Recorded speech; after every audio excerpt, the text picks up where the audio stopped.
Psycho கணவன் கிட்ட மாட்டிட்டு தவிச்ச ஒரு ஸ்டோரி தான் இது. வீட்டுல இருக்கும் போது கஷ்டம் தெரியாம ரொம்ப சந்தோஷமா என்ன வளர்த்தாங்க, நல்லா படிக்க வச்சாங்க, எல்லாமே சந்தோஷமா அமைச்சு கொடுத்தவங்களுக்கு கல்யாண வாழ்க்கை இப்படி போகும்னு பாவம் தெரியவே இல்ல. எனக்கு ஒரு மாப்பிள்ள பார்த்து கல்யாணமும் பண்ணி வச்சாங்க. அவன் ஃபுல் அண்ட் ஃபுல் சைக்கோ. என்னை ஏமாத்துறதுக்கான வழிகளை யுக்திகளை எப்ப பார்த்தாலும் பண்ணிக்கிட்டே இருப்பான். சம்பாதிக்கிற பணத்துல இருந்து எல்லா விஷயத்திலுமே ஏமாத்திக்கிட்டே இருப்பான். குடும்பத்து மேல அக்கறையோ பொறுப்போ கொஞ்சம் கூட கிடையாது. ஏதோ ஏனாதானு ஒரு வாழ்க்கை வாழ்ந்துட்டு இருப்பான். அதிகப்படுறது போதை பழக்கம் அப்படின்னு அவனுக்கு இல்லாத கெட்ட பழக்கமே இல்ல.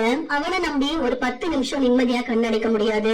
ஏதாவது தாறுமாறா போட்டோ எடுத்து அதை வச்சு பிளாக்மெயில் பண்ணுவான். புருஷன் சொல்லிட்டு ஏதாவது ஒரு விஷயத்த மனசு விட்டு பேசிட முடியாது. அது எல்லாத்துக்கிட்டையும் போய் சொல்லி எவ்வளவு கேவலப்படுத்த முடியுமோ அவ்வளவு கேவலப்படுத்துவான். மனைவி அப்படின்னாலே அடிமைப்படுத்த மட்டும்தான் அப்படின்னு நினைச்சு அவன் வாழ்ந்துட்டு இருக்கான். நானும் அவனை திருத்தருக்கு எவ்வளவோ போராடுறேன், சுத்தமா என்னால முடியல. இவனை நம்பி குழந்தை பெத்துக்க கூடாதுன்னு ஒரு ஐடியாவோட இருக்கும்போது வீட்டுல சும்மா தானே இருக்க, கணவன்களுடைய வைத்தறிச்சல். டெய்லி லோடா பாத்திரம் சேரும், அதெல்லாம் கழுகுறதுக்கு ஆள் போட்டோம் அப்படின்னா மாசம் 3000 ரூபாய். வீடு கூட்டி மாப் போட அதுக்கு ஒரு மாசம் 2000 ரூபாய். காலையில சமைக்கணும், மதியம் சமைக்கணும், ராத்திரி சமைக்கணும், இதோட ஈவினிங் ஸ்நாக்ஸும் செய்யணும். இதெல்லாம் சமைக்கிறதுக்கு மாசம் 10,000 ரூபாய். நாரி போன டாய்லெட் கழுகுறதுக்கு மாசம் 2000 ரூபாய். துணியெல்லாம் துவைச்சு காய போட்டு அந்த துணியை மடிச்செடுக்க மாசம் குறைஞ்சது 2000 ரூபாய். ஏமா நீயாமா துவைக்கிற, மிஷின் தானே துவைக்குது அப்படின்னு கேட்பாங்க.